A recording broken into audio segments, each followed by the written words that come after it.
Momento de saludar a nuestro primera invitada de esta jornada, Angelina Dois Castellón, directora proyecto FONIS, titulado Construcción de indicadores para evaluar el modelo de salud familiar.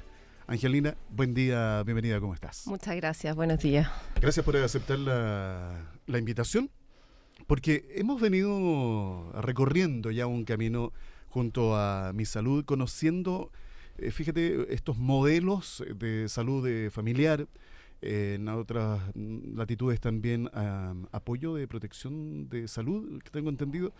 Y fíjate que es bastante interesante acercarnos a cómo el sistema de salud público también en nuestro país se ha ido modernizando, ha ido creciendo. Yo creo que la invitación siempre es a mirar la mitad del vaso llena, no la mitad del vaso vacía. Porque claro, hay siempre quejas, siempre hay, ¿no es cierto?, dicen falta mucho, pero creo que hay que también reconocer, Angelina, lo que ya se ha recorrido en esa materia, sobre todo, vuelvo a insistir, en lo que es salud pública en Chile. O sea, el tema del modelo de salud familiar en cuanto tal lleva un poco más de 10 años de instalación, con, por supuesto, todas las dificultades que implica un cambio cultural y un cambio en la mirada de la atención, pero sin duda ha sido un tremendo avance, un tremendo aporte a la salud pública y una mirada que busca salir del centro clásico de la patología y pensar más bien en contextos de salud y en contextos integrados, en que la persona no está sola con su enfermedad, sino que es una persona que vive en una familia, que vive en un entorno particular y que todas esas cosas van condicionando, todos esos factores condicionan también el cómo va desarrollando sus procesos de salud desde que nace y hasta que muere. Así es. Y para contextualizar lo que no solamente pasa acá en Chile, estaba leyendo por ahí alguna información, se comenta que en pleno siglo XXI gran parte de la humanidad no goza de una atención de salud integral, equitativa y ni siquiera básica. Hay estudios que evidencian que los países que tienen sistemas de salud organizados en base a un modelo calificado e inclusivo de atención primaria a la salud, eso era lo que no me podía acordar, atención primaria a la salud, y con médicos familiares en sus equipos, están logrando resultados incuestionables. Entonces, de alguna u otra manera, esta es una radiografía a nivel regional, de lo que está pasando en América Latina y el Caribe. Entonces, aquí hay claras muestras del aporte que tiene lo que es atención primaria a la salud y la medicina familiar. Mira, la estrategia de atención primaria fue potenciada a partir de la declaración de Alma-Ata de la Organización Mundial de la Salud, que es a finales de la década de los 70. Y desde ahí vienen un montón de estudios que efectivamente, como tú dices, dan cuenta que en los países en que se potencia esta estrategia, en que se trabaja correctamente en la estrategia de atención primaria, los indicadores de salud y de bienestar son muy altos. Por lo tanto, son, además, en términos de gestión de recursos, son costo efectivos, porque en el fondo, en la medida en que los problemas se resuelven en la atención primaria, se resuelven con un nivel de complejidad que implica un menor costo a la larga. Y por lo mismo es que en Chile se sumó a la declaración de Alma-Ata, se sumó a la indicación de la Organización Mundial y empezó de a poco este camino de construir una atención que tiene su fuerte en la estrategia de atención primaria. Toda la reforma a la salud está puesta en eso y el modelo de atención familiar y comunitaria viene a responder precisamente a eso y por lo mismo la formación de especialistas en medicina familiar apunta a la misma línea. Fíjate que una de las conclusiones que se recoge del estudio que estaba leyendo es que los sistemas de salud tienen que responder mejor y con mayor rapidez a los desafíos de un mundo en transformación. Y el APS, lo que estamos hablando, atención primaria de salud, puede afrontar esos desafíos. Y yo creo que una de las cosas o uno de los puntos que hemos ido también conociendo es cómo también con la incorporación de la tecnología al área de la salud se hace mucho más eficiente, vamos mejorando la calidad de vida, que es lo que se pretende cuando un paciente asiste a un sector asistencial, no las largas esperas, no las largas vueltas que hay que dar. Entonces yo creo que de alguna manera este modelo, y además el estudio que estás realizando a través de lo que es el FONIS, que me gustaría que nos explicara, va de alguna manera apuntando a que el camino se está recorriendo de buena forma, Angelina. El camino se está recorriendo de buena forma y el gran desafío es poder ajustarse a la población que en este minuto va a ser la usuaria de la mayor cantidad de prestaciones en 10 años más, que tiene que ver con una población que es nativa digital o que de alguna manera se maneja en términos tecnológicos de manera bastante eficiente y bastante cercana y por lo tanto efectivamente salud tiene que hacer el link con tecnologías que hagan más eficiente y más expedita la atención. Ahora, cuando estamos hablando del FONIS, Fondo Nacional de Investigación y Desarrollo de Salud, cuéntanos por favor de qué trata este trabajo. Mira, este es un proyecto que nace a partir de el trabajo que varios profesionales de la salud hicimos en función de preparar las orientaciones técnicas para la implementación del modelo. Esto es un trabajo que nos pidió el Ministerio y que tenía que ver con la dificultad para encontrar un hilo conductor que diera cuenta de cómo se estaba instalando en las distintas realidades. Un país muy largo, un país que tiene distintos niveles de desarrollo en los centros de salud y por lo tanto había dificultades muchas veces en los equipos para poder instalar este modelo. A partir de eso, y es casi obvio en la reflexión darnos cuenta que un modelo de salud se está midiendo por indicadores de enfermedad. Y por lo tanto dijimos, bueno, ok, ¿cuáles son aquellos indicadores que nos permitirían evaluar al modelo como tal y evaluar a los principios fundamentales de este modelo? Y desde ahí nace entonces el interés de postular al fondo y de adjudicarse a este fondo. Un proyecto que demoró más o menos 15 meses en desarrollarse y que básicamente logró construir indicadores para los 3 principios fundamentales del modelo, que son la centralidad en el usuario, la integralidad de la atención y la continuidad de la atención. ¿Nos podrías contar el detalle de cada uno de estos puntos? Mira, la centralidad apunta a que en este modelo el foco de la atención, el centro de la atención es el usuario. Y el usuario inserto en una familia. El foco se desplaza y desde los profesionales hacia las personas y hacia las necesidades sentidas de las personas, no hacia lo que suponemos desde la planificación que es lo que necesitan. Entonces, en el fondo, no es que dejemos de lado en ningún caso las directrices o las políticas públicas, sino que incorporamos la mirada del usuario en su realidad y en su contexto. Y eso implica, además, hacer un movimiento hacia potenciar la toma de decisiones compartidas en salud, que es un elemento clave en este modelo, que apunta a decir, bueno, aquí el usuario tiene el derecho y el deber de participar en la decisión que respecta al cuidado de su propia salud. No es lo que el profesional de la salud le indica, sino que es lo que en conjunto deciden que es la mejor forma de abordar el problema de salud que tiene. Participación activa. Participación activa desde esta toma de decisiones que implica que el usuario es informado de todos los pros y los contras. Y si es informado en base a la mejor evidencia disponible en relación a ese tema.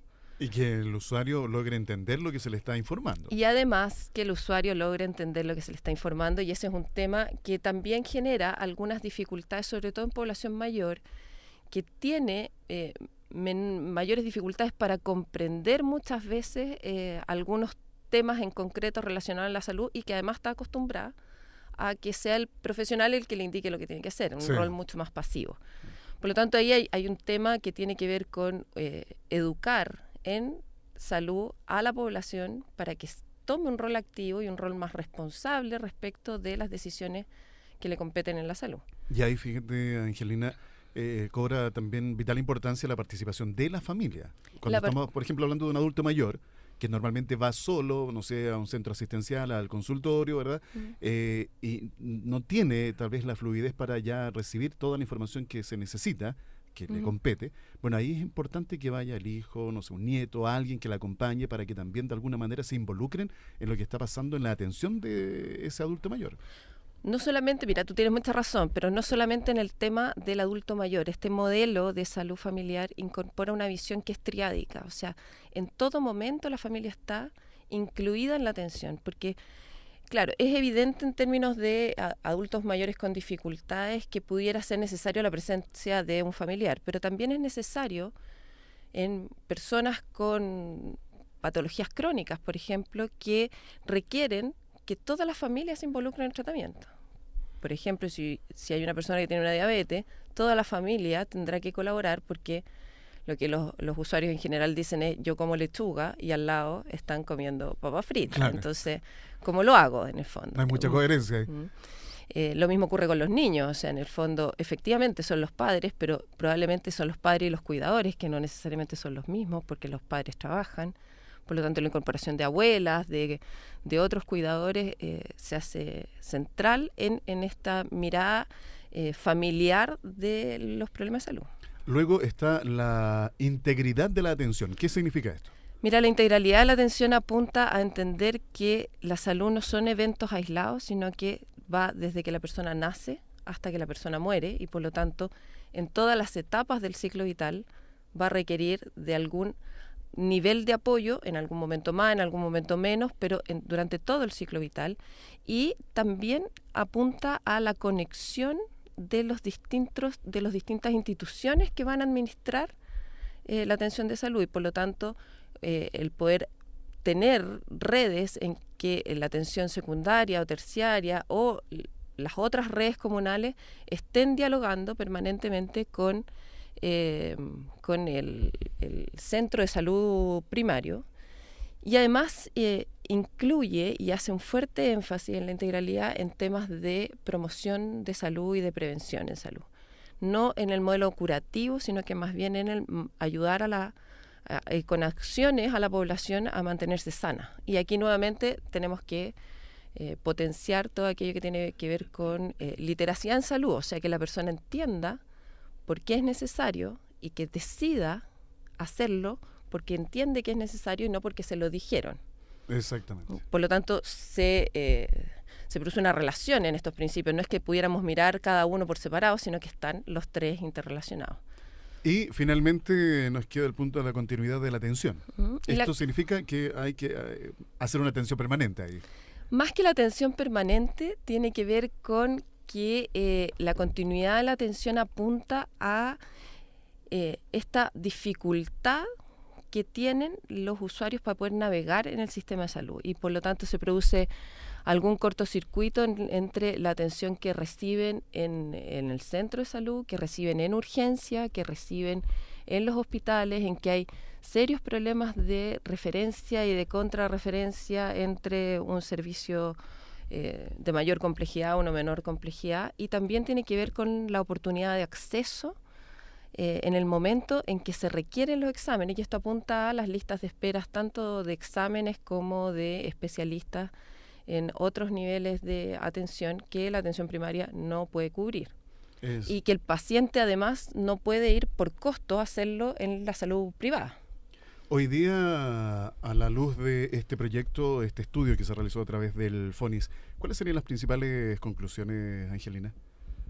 Mira, el FONIS logró construir 9 indicadores que apuntan a mejorar la atención en salud, y además logró algo que a nosotros nos pareció muy interesante, que tiene que ver con definir competencias en términos de los conocimientos que requieren los profesionales que trabajan en atención primaria. Y eso en términos de competencias generales como de competencias específicas dependiendo del estamento y la labor que hacen. Entonces, esta matriz de capacitación también da una oportunidad para poder planificar la formación de los equipos, y no desde los centros en forma específica, sino que más bien desde las comunas y desde los servicios, lo que permite que los profesionales puedan moverse de un centro a otro y vayan trasladando sus capacidades, porque se define un piso mínimo y un piso sobre el cual todos debieran saber, pero además se definen las competencias que requieren para la atención directa de usuarios, para la atención de familia, para la gestión de los centros. Entonces, no solamente están esta propuesta de indicadores para los principios, sino que también está la propuesta de capacitación a los equipos para poder responder a eso, porque finalmente lo que ocurre y la angustia de los profesionales en atención primaria es que cada vez les piden medir más cosas, cada vez tienen menos tiempo, según lo que ellos dicen, porque se dedican a hacer registros, pero además cada vez se les exigen mayores habilidades para hacer cosas y a otorgar prestaciones de las cuales no están capacitados, porque la formación de pregrado de las universidades no cubre en la profundidad que requiere la atención de los usuarios en el terreno chico, digamos. Correcto. Con lo que nos estás comentando, Angelina, debo también inferir de alguna forma, a propósito de lo que yo conversaba al comienzo, la importancia aquí de la aplicación de las tecnologías para el poder desarrollar y alcanzar también metas y objetivos que este mismo proyecto o informe nos estás comentando. ¿Cómo lo ves tú? O sea, a mí me parece que es clave, que es un poco lo que te comenté inicialmente. Estamos enfrentando una población que tiene muchas habilidades para el manejo de tecnologías y por lo tanto en un mundo que provee las tecnologías de manera de acceso fácil de alguna forma, es necesario que salud se alinee en eso y pudiera provocar sinergias en el fondo con el desarrollo de tecnologías que apuntaran a un mayor acceso de la población a temas de promoción, a temas de prevención, a temas de manejo y que tienen que ver con las características individuales, porque en el fondo no es lo mismo una persona que recién se le diagnostica una enfermedad que aquella que lleva muchos años con esa enfermedad. Los temas, las necesidades, aquello que le preocupa va cambiando y por lo tanto desde los centros de salud, y si nos quedamos en un modelo mucho más antiguo, que en el fondo es lo que antes eran las charlas en salud, que en el fondo era juntemos a la gente que está acá y hablemos de un tema, no necesariamente estamos respondiendo a lo que esa población necesita. Y además hay un tema que en Santiago es difícil trasladarse, en Santiago y en otras ciudades es difícil trasladarse por la congestión o por la lejanía, en ciudades en que la población está más aislada de los centros y por lo tanto, en la medida en que podamos facilitar el acceso, por lo tanto, la gente de alguna manera va a sentir que es una oportunidad más amigable a tener que ir a sentarse después de la jornada de trabajo, a escuchar desde este modelo más clásico probablemente educación que no necesariamente le interesa o que no necesariamente es lo que necesita. Redondeando nuestra conversación de hoy, ya nos quedan 2 minutos, Angelina, pasa rapidito el tiempo hoy, como siempre. Aquí se desprenden un par de cosas bien interesantes. Por un lado, el modelo de la medicina familiar yo creo que es fundamental para este desarrollo equitativo y el acceso a la salud de todos. Y por otra parte, fíjate, este trabajo en línea o colaborativo. La academia, sector privado y también el sector público. Y además este elemento último que hemos incorporado, el tema de la tecnología, que también te ayuda, por supuesto, a maximizar y mejorar este tipo de sistemas. Mira, sin duda que las sinergias entre todos estos sectores que en el fondo apunten a mejorar los productos que le ofrecemos a la población son el foco que deberíamos trabajar, más allá de los egos personales que puedan surgir desde la academia o desde el mundo privado o el público, el poder trabajar en alianzas estratégicas cuyo foco esté puesto en mejorar el acceso a la salud de las personas es sin duda la estrategia que tenemos en un mundo globalizado, en un mundo congestionado, por lo tanto probablemente ahí está el polo de desarrollo al que tenemos que enfocarnos, exactamente. Muy bien, Angelina, quiero dar las gracias por habernos acompañado el día de hoy en esta jornada muy interesante de conocer cómo va creciendo y va desarrollándose este sistema de medicina familiar que hoy día beneficia ya a muchísima gente, no solamente al paciente, sino además a su entorno familiar. Ok, muchas gracias. Que te vaya muy bien. Gracias, igual a ti. Angelina.